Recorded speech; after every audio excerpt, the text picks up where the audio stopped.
रामचरित अति पावन, मधुर सरस अरु अति मन भावन।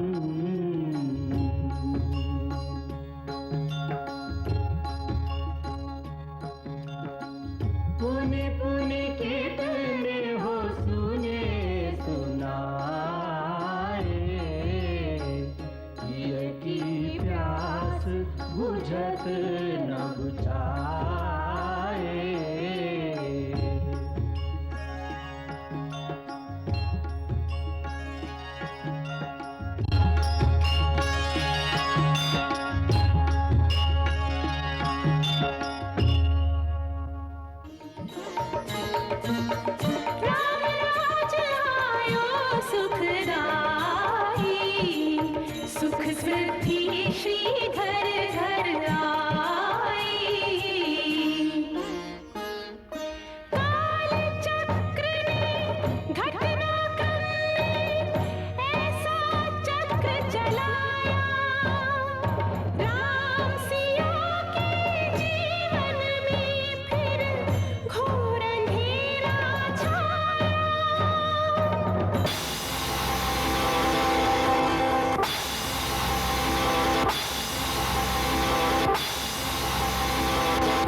श्रोतागण, जो एक राजा की पुत्री है, एक राजा की पुत्र वधू है और एक चक्रवर्ती राजा की पत्नी है, वही महारानी सीता वनवास के दुखों में अपने दिन कैसे काटती है, अपने कुल के गौरव और स्वाभिमान की रक्षा करते हुए, किसी से सहायता मांगे बिना कैसे अपना काम वो स्वयं करती है।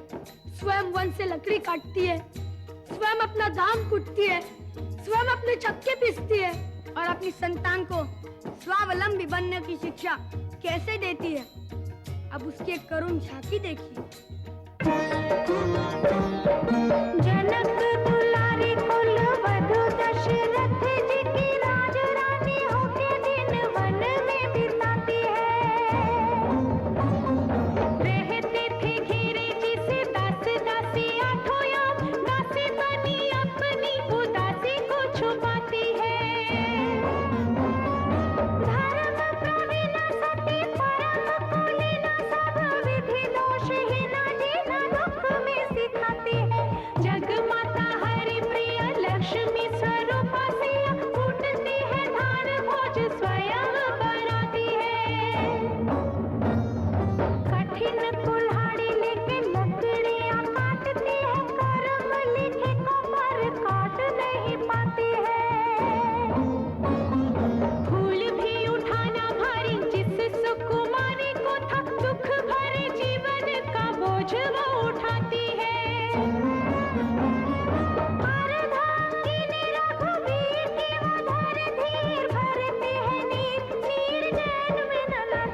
पिता के श्री चरणों में प्रणाम करते हैं।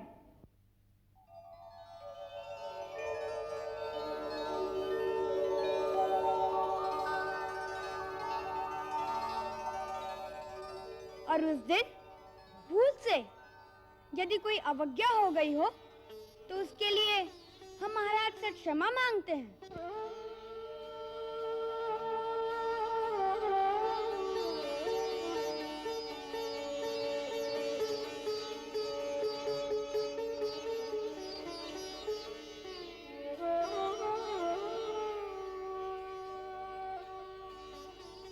आप दोनों कहना चाहते हैं कि आप हमारे पुत्र हैं?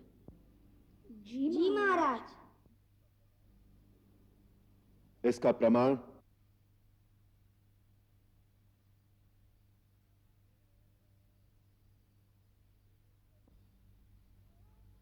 हम दोनों ने आज तक कभी झूठ नहीं बोला और ना ही हमारे गुरुदेव का लेखा झूठ हो सकता है। इसलिए आपको ये बात माननी चाहिए कि जो कथा हमने आपको सुनाई है वह सत्य है।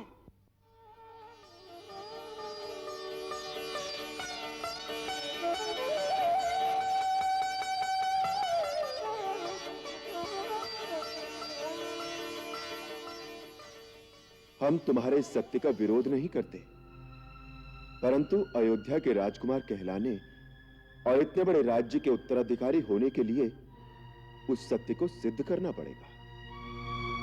प्रजा इसका प्रमाण पूछेगी और वो प्रमाण तुम्हारी माताजी दे सकती है।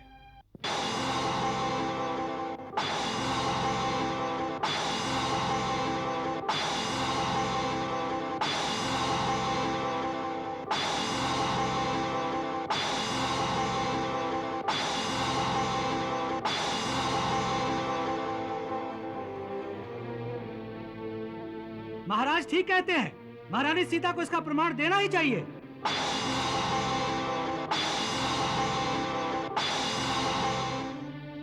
अब प्रमाण की क्या आवश्यकता है? महर्षि वाल्मीकि जैसे त्रिकालदर्शी ने जो लिख दिया है वही प्रमाण है।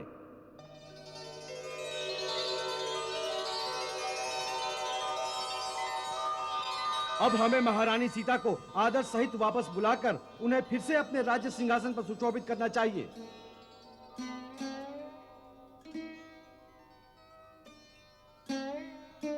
हमें तो माता सीता के चरणों में गिरकर अपने अपराधों की क्षमा मांगनी चाहिए।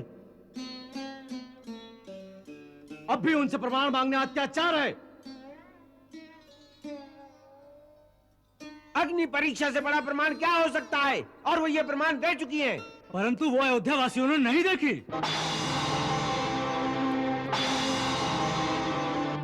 देवी सीता को स्वयं आकर अपनी शुद्धता का प्रमाण तो देना ही चाहिए। एक बार प्रजा के सामने आकर अपने मुंह से जो कह देगी हम मान लेंगे। ये अन्याय है, ये अत्याचार है, यही धर्माचार है।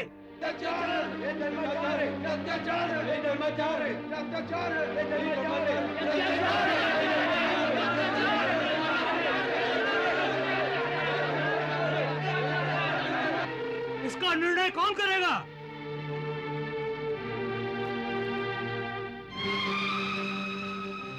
गुरुदेव से पूछा जाए। हाँ हाँ, गुरुदेव से पूछो।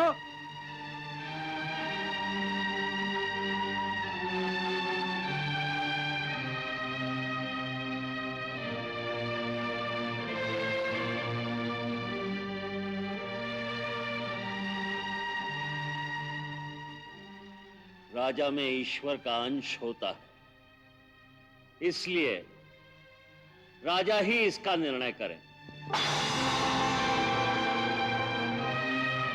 उनकी बात सबको स्वीकार करनी होगी।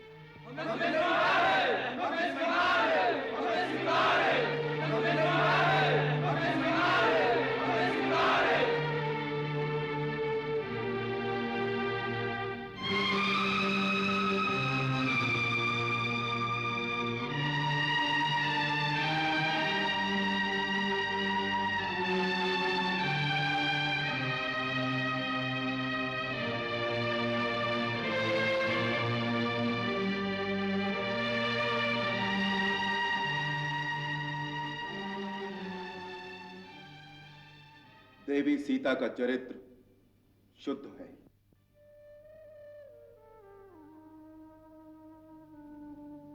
उनमें किसी प्रकार का कोई पाप नहीं है। फिर भी राज सिंहासन की उच्च मर्यादा स्थापित रखने के लिए यह उचित है कि वो महर्षि वाल्मीकि की अनुमति से कल इस सभा में आकर सारे जन समुदाय के सामने अपनी शुद्धता की शपथ लें, जिससे ये लोकापवाद सदा के लिए समाप्त हो जाए और हम राज सिंहासन पर उन्हें सम्मान पूर्वक बिठा सकें।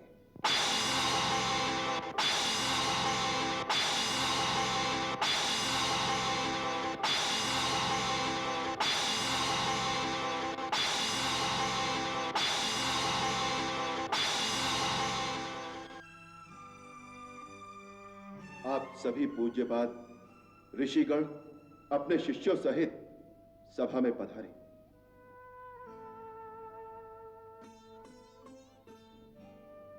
समस्त राजा लोग भी उपस्थित हों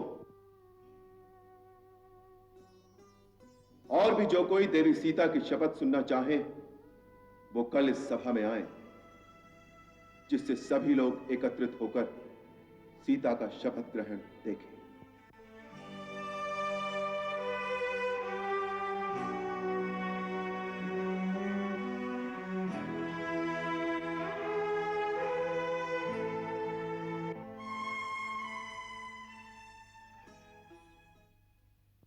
यह स्त्री का अपमान है, उसकी विडंबना है। परंतु पतिव्रता स्त्री पति की प्रसन्नता के लिए ही सब कुछ सहन करती है। इसलिए श्री रघुनाथ जी जो आज्ञा देंगे सीता वही करेगी। ये कहाँ का न्याय है रे? स्त्री होने का इतना बड़ा दंड? मेरी दृष्टि में तो पहली अग्नि परीक्षा भी अनुचित थी। यदि तुम्हारे मन में विश्वास नहीं है तो 1000 अग्नि परीक्षा हो, 1000 शब्दों का कोई अर्थ नहीं। और यदि विश्वास है तो उनकी कोई आवश्यकता ही नहीं।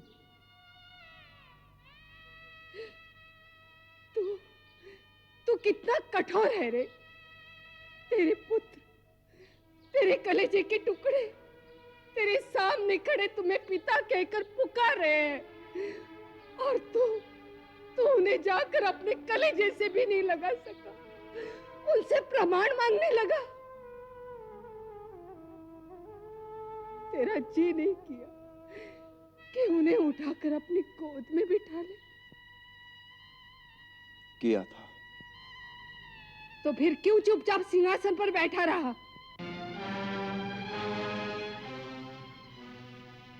मेरे पैरों में राजधर्म की बेड़ियां हैं मां।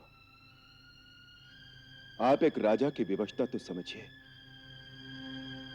कि मन में सीता की पवित्रता और अनन्य प्रेम पर पूर्ण विश्वास होते हुए मैं जीवन भर उसी की भांति धरती पर सो सकता हूं, उसी की भांति सन्यासी का जीवन बिता सकता हूं। परंतु प्रजा में एक भी अपवाद जब तक बाकी है उसका हाथ पकड़कर उसे राज सिंहासन पर नहीं बिठा सकता।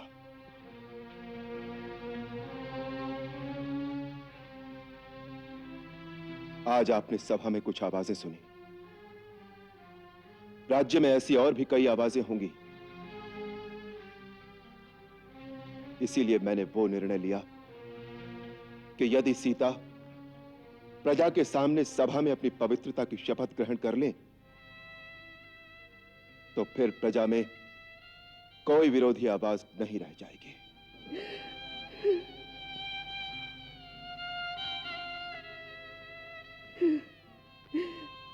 ये राजधर्म किसने बनाया? क्यों बनाया रे? क्यों? पुत्री, प्रजा में एक भी विरोधी आवाज न रहे, इसलिए जो महाराज राम ने निर्णय लिया है वो उचित है। तुम उनकी व्यवस्था देखो, वो मन से तुम्हें पवित्र समझते हैं, आत्मा से सदा तुम्हारे साथ बसते हैं। तुम्हारे वियोग में वो तुमसे अधिक दुखी होंगे, परंतु राजा होने के नाते उन्हें राजधर्म इस प्रकार पालना ही पड़ता है जिससे आदर्श के कीर्तिमान स्थापित हो। यही समय है उस अपकीर्ति को धोने का। प्रजा में पश्चाताप की लहर बढ़ रही है। ऐसे समय राम तुम्हें शपथ लेने के लिए कहते हैं जिससे यह अपवाद पूर्णतः मिट जाए। तुम्हें राम की सहायता करनी है। ठीक है गुरुदेव, मैं अवश्य उनकी सहायता करूंगी। मैं वही करूंगी जिससे ये अपवाद सर्वदा के लिए मिट जाए। आप निश्चिंत रहिए, कल के पश्चात फिर ये अपवाद कभी नहीं होगा, कभी नहीं होगा।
महाराज राम की आज्ञा अनुसार देवी सीता इस राजसभा में पधारी हैं।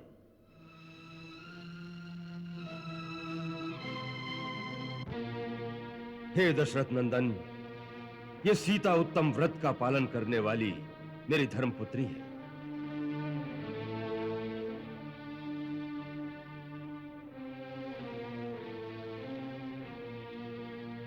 अब आप इसे आज्ञा दें कि वो अपनी पवित्रता की शपथ ले।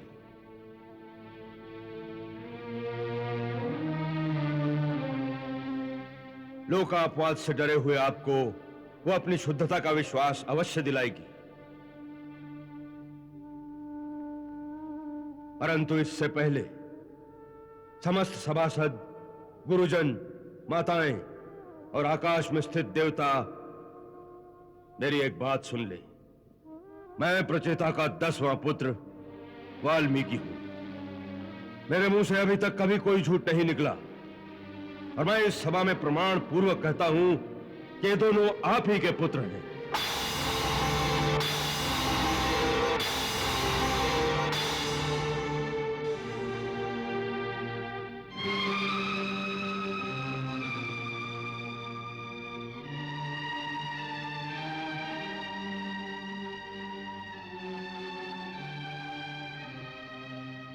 मैंने कई हजार वर्ष भारी तपस्या की है।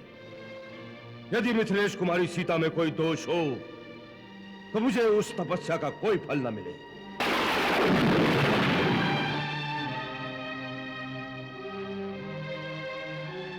मैंने मन, वाणी और क्रिया द्वारा पहले कभी कोई पाप नहीं किया है। यदि मिथिलेश कुमारी सीता निष्पाप हो तभी मुझे अपने उस पुण्य कर्म का फल प्राप्त हो, अन्यथा मेरे सारे पुण्य कर्म निष्फल हो जाएं।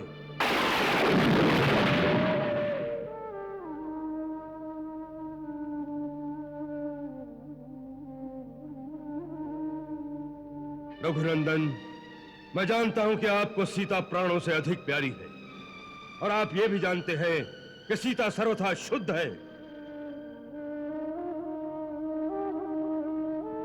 तथापि लोकापवाद से कलुषित चित्त होकर आपने उसका त्याग किया है।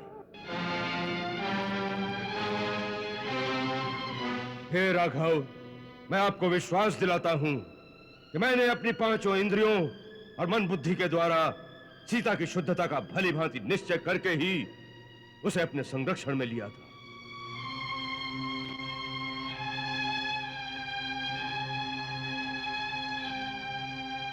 महाराज, मैंने दिव्य दृष्टि से यह जान लिया था कि सीता का भाव और विचार परम पवित्र है, इसीलिए यह मेरे आश्रम में प्रवेश पा सकी है।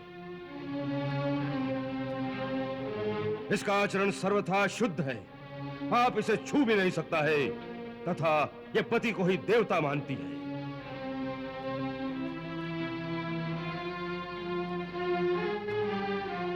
यदि आपको मेरी बात पर विश्वास हो तो इसे पूर्ण आदर के साथ ग्रहण करें और इसे राज सिंहासन पर स्थान दें।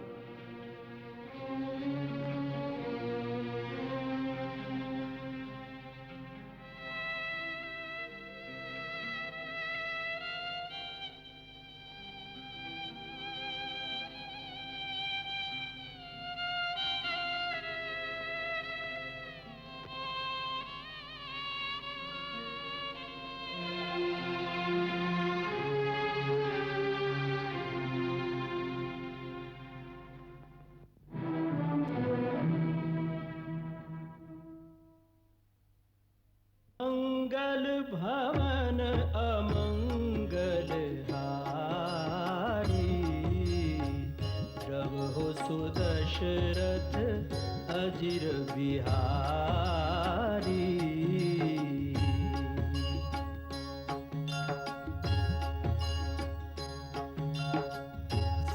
सीताराम चरित अति पावन, मधुर सरस अरु अति मन भावन।